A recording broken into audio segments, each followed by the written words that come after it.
Hello दोस्तों, स्वागत है आप सभी का हमारे YouTube channel everyday Bhojpuri updates में।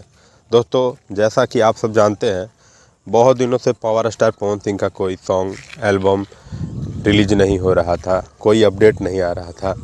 दोस्तों, पावर स्टार पवन सिंह से जुड़ी कल एक बहुत ही बड़ी अपडेट दिए हैं विक्की भैया, जो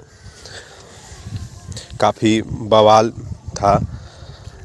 पावर स्टार पवन सिंह का अगला धमाका विक्की भैया के ही चैनल उषा फिल्म से होने वाला है, जो बहुत ही लाजवाब, जो बहुत ही तगड़ा आने वाला है, ब्लास्ट आने वाला है। विक्की भैया ने बताया कि कुछ गर्मा गर्म होने वाला है। पावर स्टार पवन सिंह का एल्बम जल्द ही रिलीज होने वाला है, जल्द ही आने वाला है। कुछ नया अपडेट विक्की भैया ने कल पटना आरा हाई कोर्ट में जब पावर स्टार पवन सिंह थे उस समय दिया गया।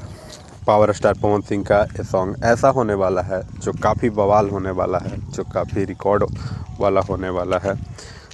उषा फिल्म से आने वाला एल्बम सॉन्ग है जो काफ़ी ज़बरदस्त, काफ़ी ब्लास्ट और काफ़ी धमाकेदार होने वाला है। पावर स्टार पवन सिंह का अगला धमाका जस्ट इसी वीक में, अगले वीक में होने वाला है, जो काफ़ी बवाल, काफ़ी बेहतरीन, काफ़ी लाजवाब होने वाला है।